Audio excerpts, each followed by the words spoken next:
Hello, everybody. Sid here, and as of recording, She-Hulk is a week and a half from arriving on Disney Plus. It will premiere the day after I get back in school. And, I thought to celebrate that, I would review the Disney Plus TV shows that we've gotten so far. Before things start getting crazy because of all the reveals at San Diego Comic-Con this year. So many. So I'm going to start in chronological order. So we're going to start with WandaVision. And WandaVision, my opinion, it was really good. It was like, yeah, we were all I'm pretty sure a lot of us were thinking that Wanda deserved something of her own.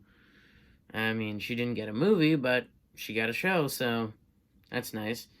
And, so it was like, well, certainly not as confusing as another show I'm going to get to soon, but it was kind of confusing. So it pays homage to eras of television, because, like, the first episodes weren't in color, and they reflected outfits worn in, like, eras of television they were set in, and it still brought the Marvel charm with them. So the story is that, Wanda, in her grief after Endgame of losing Vision, just did that whole, like, thing that she did when she lost Quicksilver in Avengers Age of Ultron and Vision in Infinity War. She just and created her own little magical world.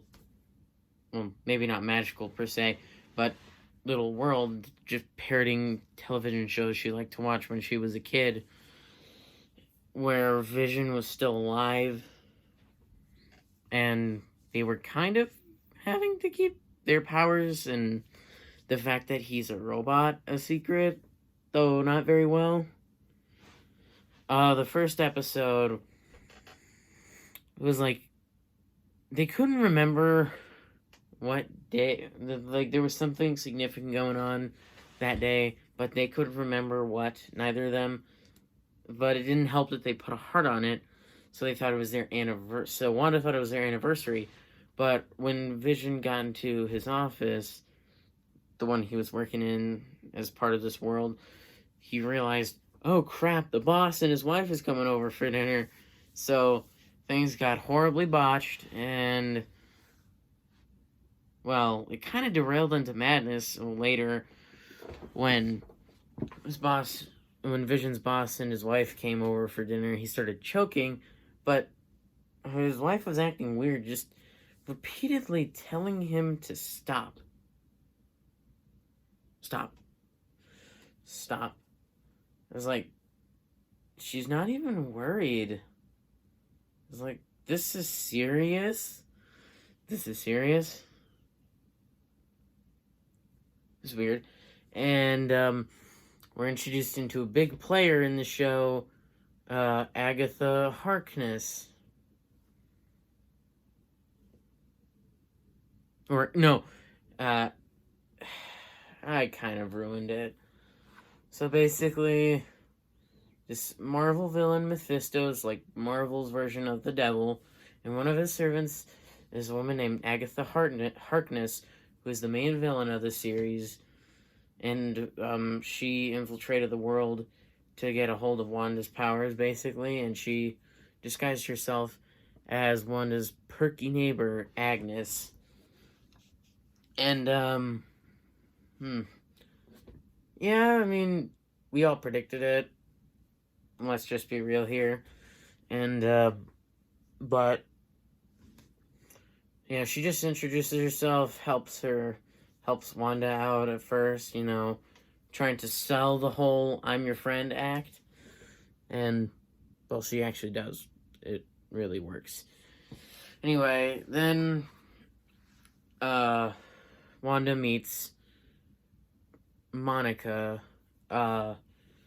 who we don't really know until in episode 3 when it's revealed that she's pregnant and so far along already after seemingly not being pregnant in the second episode. It's, you gotta watch the show to understand. It's just really puzzling. And, but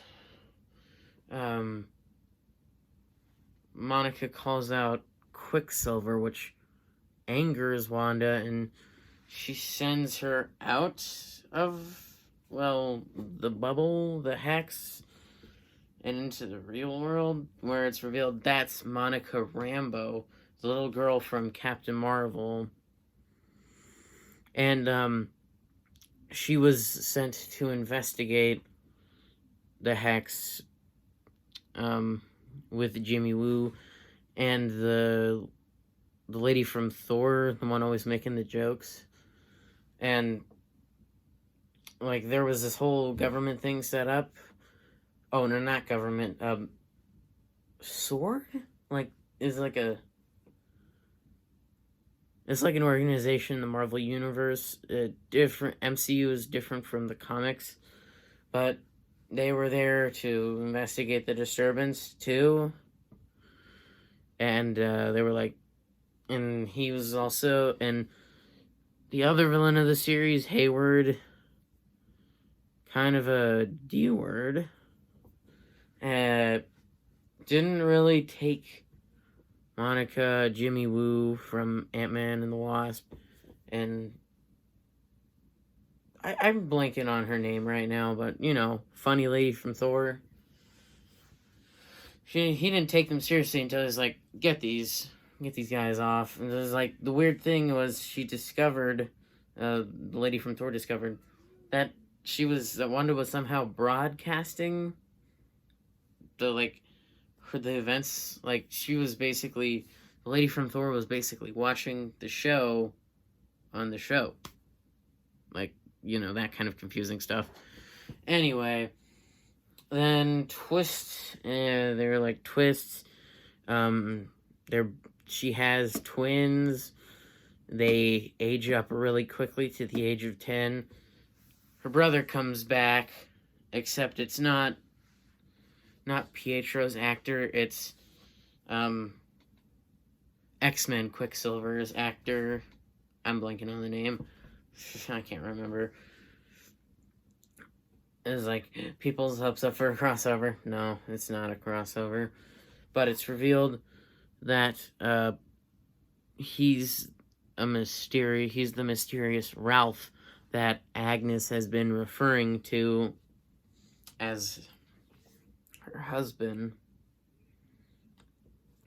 And she's kind of using him to infiltrate Wanda even further. And suddenly Vision starts getting suspicious, and the 6th episode is a Halloween special, so he goes investigating while Wanda and Quicksilver take the kids who are Billy and Tommy. They are the comics characters of Wiccan and Speed. They takes them. They go trick or treating, and then for a second she sees him dead, like he's supposed to be. But again, this is not the real Quicksilver. Then at the end of the next episode, Agnes reveals that she's Agatha Harkness, and the whole Agatha number was so good, so catchy, and it led me to one of my favorite jokes I ever thought of. Probably, maybe not originally the first one to think of it, but I wouldn't have known that. Where at the end when she says, "And I killed Sparky too," it was that's when PETA comes in. And then she takes Wanda through her childhood. Meanwhile, Monica has been trying to get ready to go back in because now her body is changed, sort of. I don't know how to explain that part, to be more able to handle it in the hex, and it's really weird. But she gets back in, and Wanda isn't happy to see her, but again reveals herself. And then the final battle, where it turns out Hayward, the other villain of the series, has been developing a new robot, which is basically just a white colored version of Vision.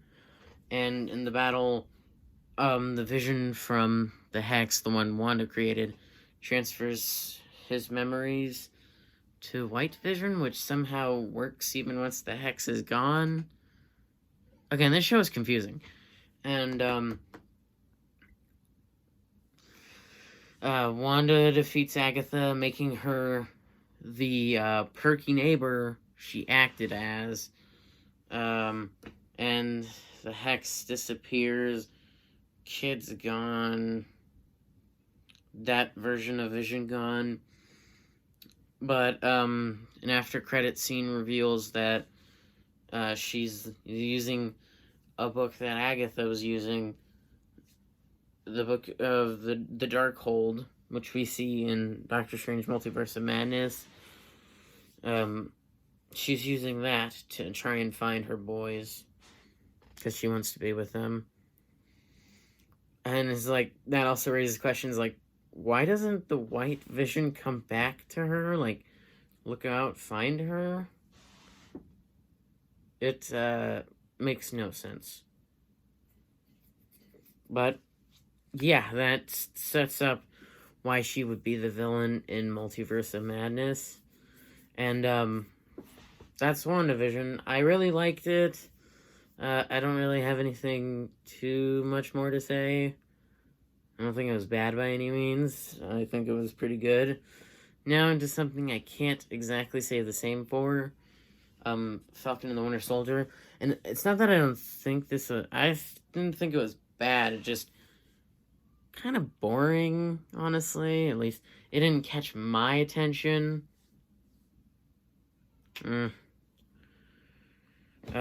But basically, Falcon and Winter Soldier, namesake, have to team up to go on an adventure across the U.S. to release some others who were used for the Super Soldier Serum project that Steve and Bucky received.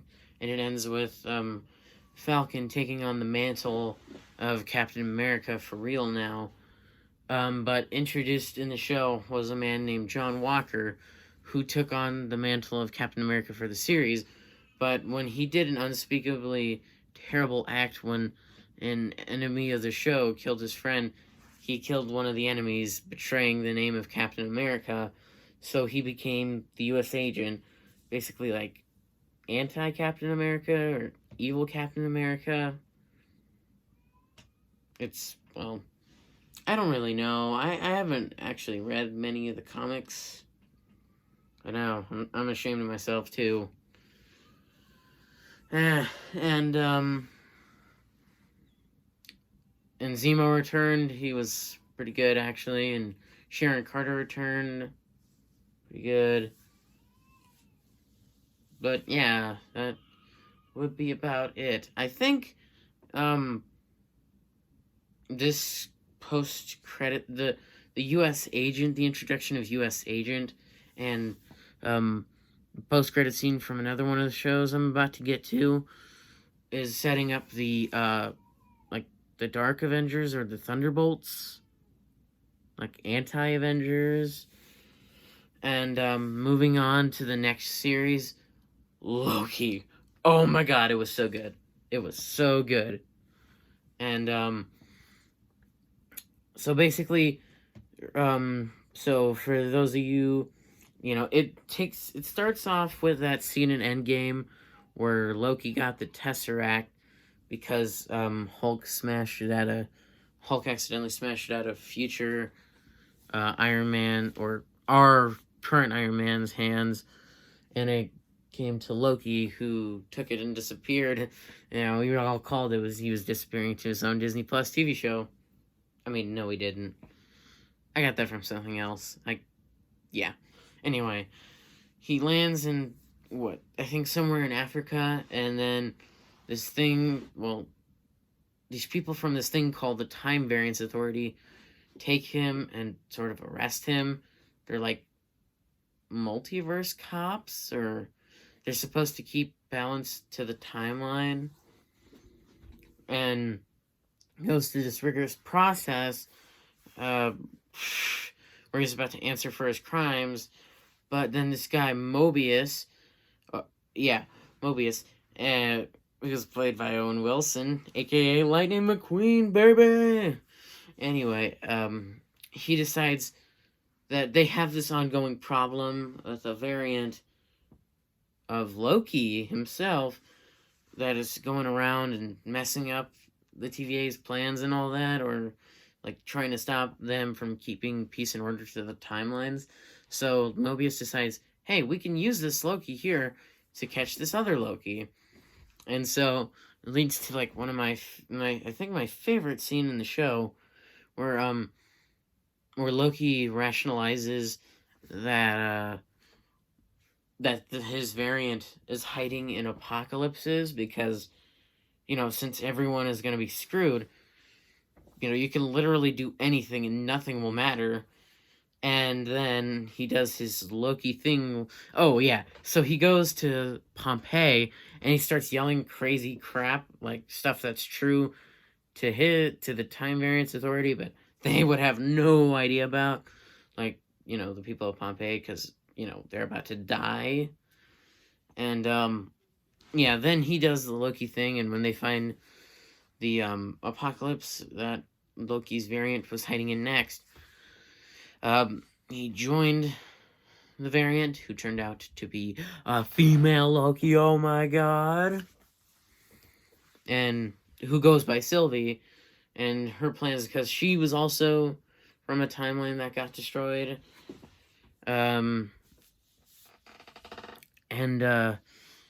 she's hated the TVA ever since she was taken, and, planned to destroy it, and, our Loki botched her plans, so now he's kind of on this, they're on this, like, oh, I don't want you to come, but you're gonna come anyway, so let's go thing. So they're kind of partnering up, even though they're still being a-holes to each other.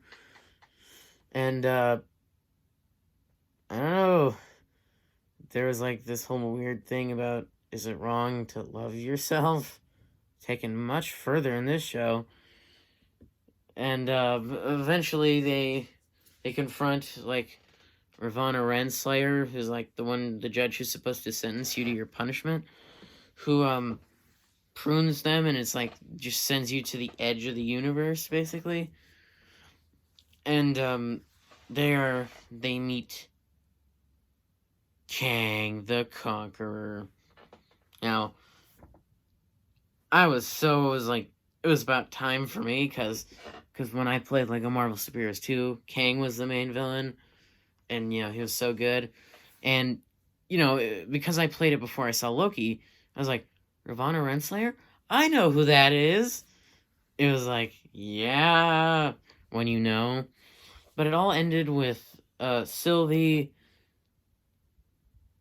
I think, killing this Kang? Yeah, I mean, yeah, he's kind of killed that Kang. Is like, he's a variant. This Kang is a variant of the Kang we're supposed to see in, like, upcoming Marvel movies, like Quantumania and the Kang Dynasty. But it ends with Kang now being the ruler of the TVA instead of the Timekeepers. Which, that was all a hoax, but now it's true. I guess? And that's Loki Season 1. I know it's going to be getting a Season 2 next year, in 2023. But now, I'm going to move on to shows, because what if was undeniably my favorite one, and I'll cover that last. So now we move on to Hawkeye. Okay, so honestly, Hawkeye was better than I expected it to be. So, Hawkeye, like Black Widow up until, 2021, hadn't had his own standalone movie, but he got compensated with a TV show. But it wasn't entirely about him. This was about a girl named Kate Bishop, too. She was rescued by Hawkeye in the Avengers, and they had a scene where he did that. So she kind of idolized him and wanted to be like him, and so she took up archery after. And her mom was rich, so she could afford to do that. But she gets quickly entangled when she learns that the man her mom is seeing is like a bad person, kind of. And so she discovers like the Ronin suit and a secret auction going on under the Christmas party or the engagement party. And that's where Hawkeye kind of comes in. He's just trying to enjoy a nice Christmas with his family, but work. Yeah. So basically, he had to get involved. He partnered up with Kate, and they solved this mystery of the Ronin and all that. And taking down the Tracksuit Mafia and all that. And meanwhile, this is where we need to circle back to Black Widow. So, I'm not going to review the movie. That'll probably be its own video. But I have to talk about the post-credit scene, so spoilers if you didn't see it, and spoilers if you don't have Disney Plus and didn't see it. So, in the post-credit scene, the lady who recruited John Walker, aka the U.S. agent from Falcon and the Winter Soldier, to join her, and, as I said, was probably teasing the Thunderbolts, also comes to Yelena, Black Widow's sister, and tells her that she can get revenge on the man who murdered Black Widow, aka Hawkeye, because of the whole sacrifice in Endgame that he wanted to make, but Black Widow didn't let him. And so Yelena, kind of fulfills that. She tries to kill Hawkeye, but is constantly thwarted.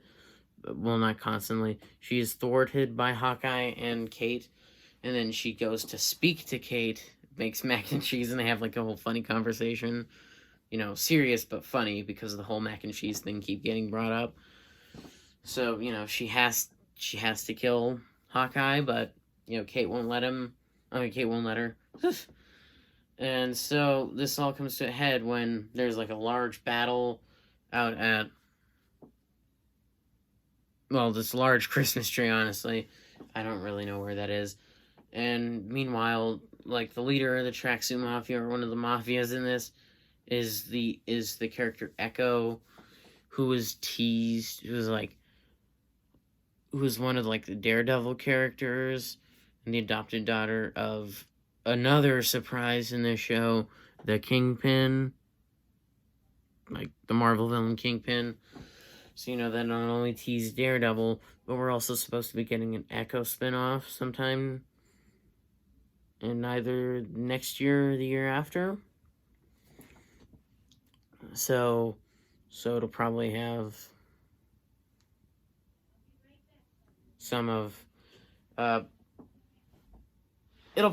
some Kingpin and Daredevil, since we know he's in the Marvel Universe now, since his cameo in Spider-Man No Way Home, and he's confirmed to be appearing in She-Hulk.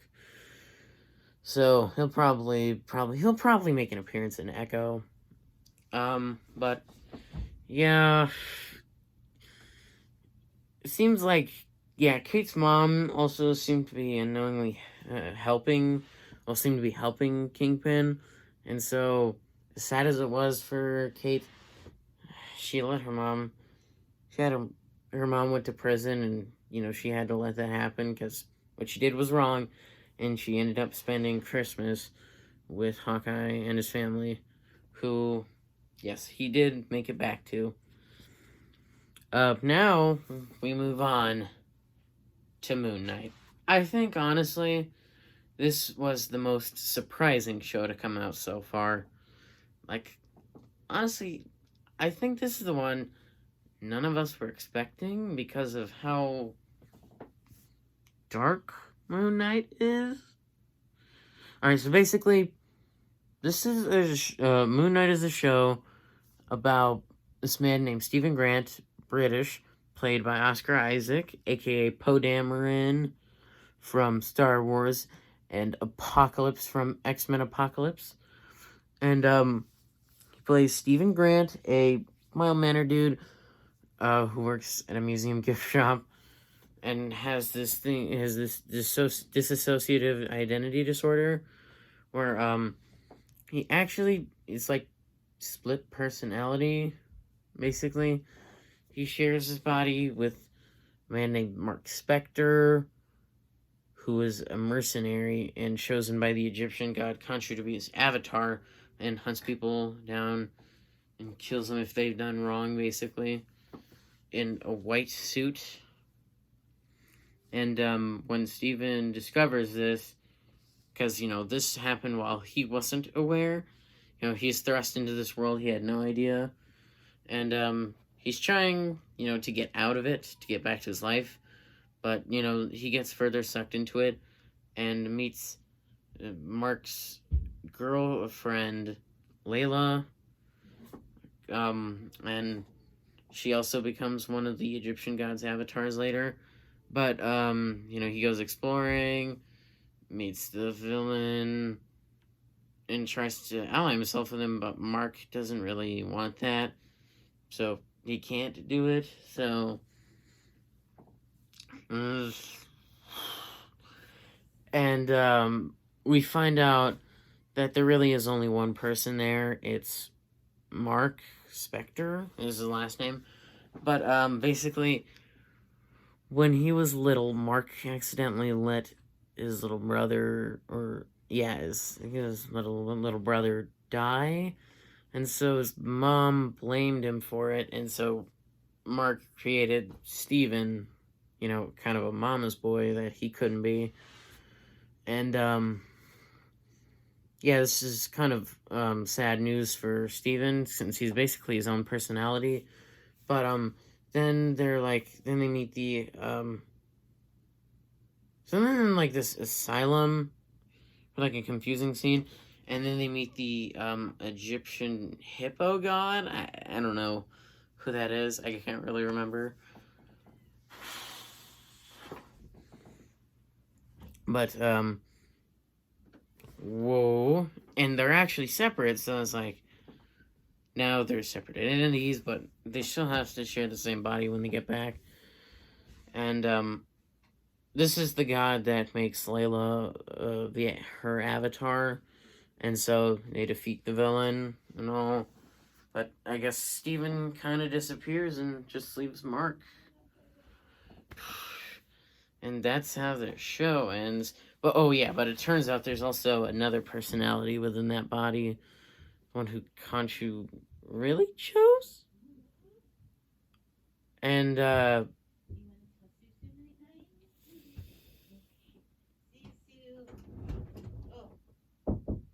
Mom, I'm making a video. Oh, sorry. Okay. Good night, buddy. Sorry about that, everybody. Again, sorry about that. I'll come say goodnight when I'm done, Tuna. I am absolutely sorry about that, guys. He's making a video. Okay. I'm so sorry.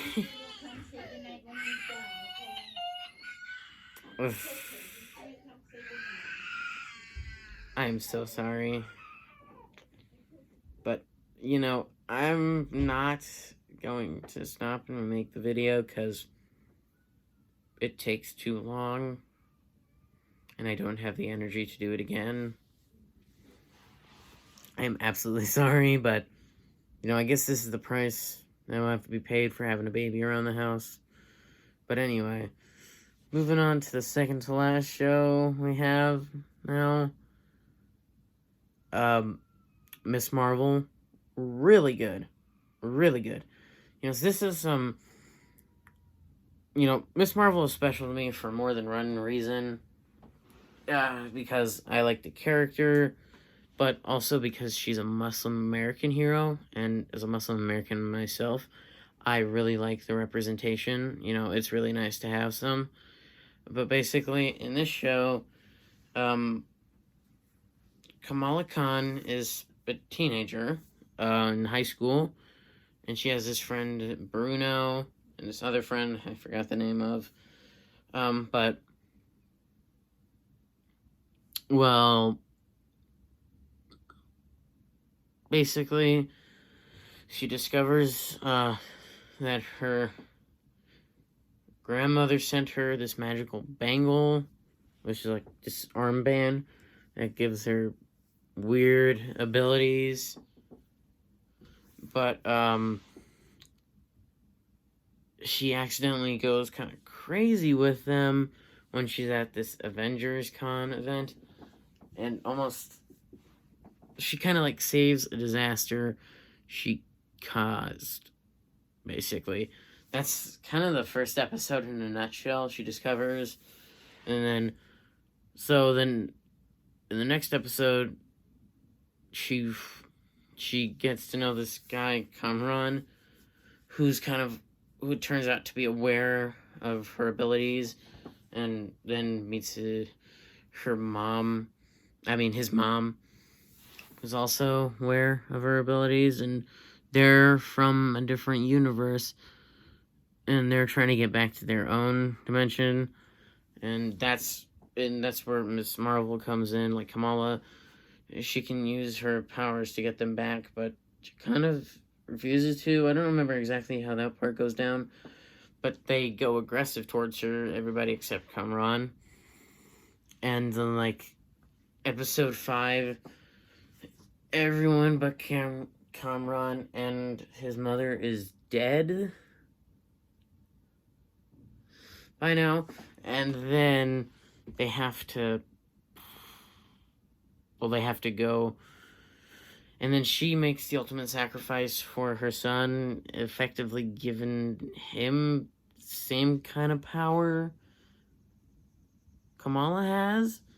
And meanwhile, her family slowly accepts her as her powerful self now, and they make her a special suit that looks like one of her idol, Captain Marvel.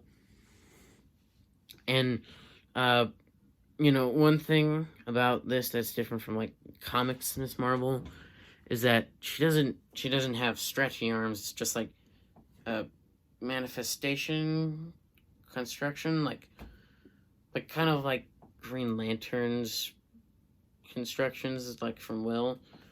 And meanwhile, while all this is happening, Kamala and Kamran later are being pursued by damage control, or like the Roxxon, I think, damage control, to stop, you know, because they think they're a menace, a danger, real danger. But basically by the end, things are kind of resolved. She has powers now. Yay.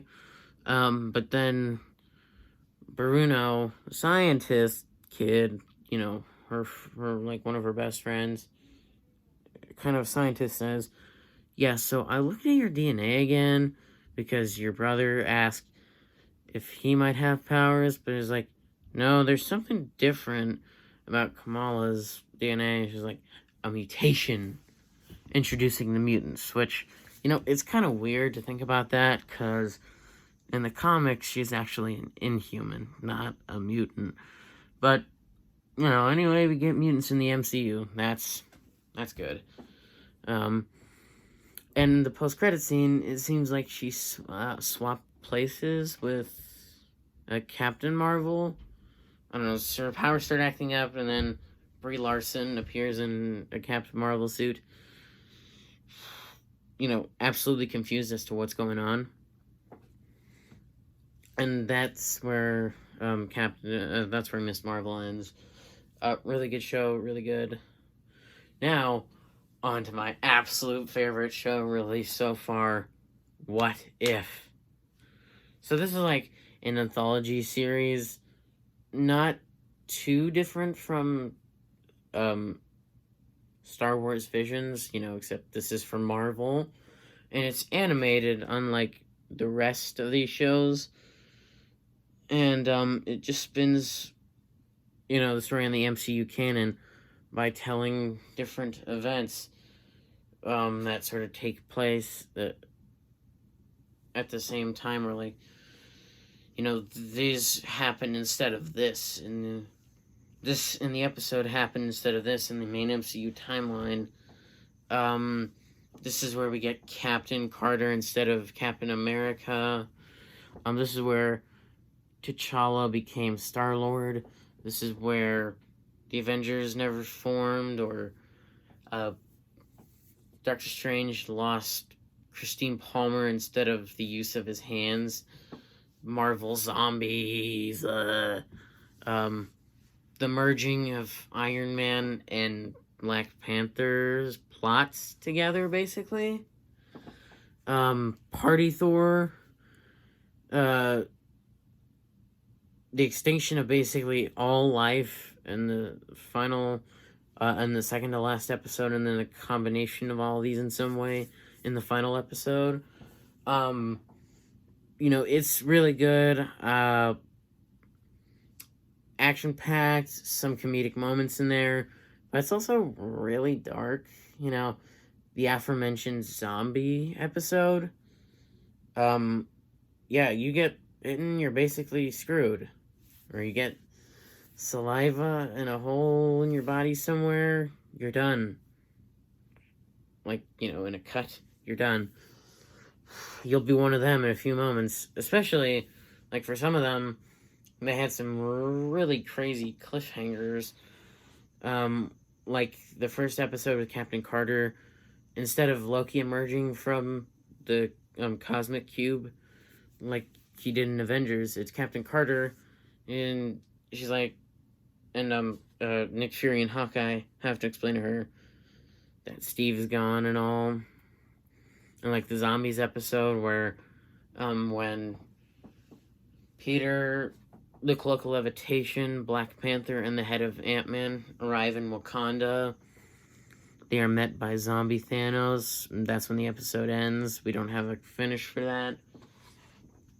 But I actually really like how they tie the events of each episode together in the final one of the season. So basically, the main character of What If is the Watcher, and he's basically this guy who watches these events play out, but he's under the rules where he can't interfere with the events that are playing out.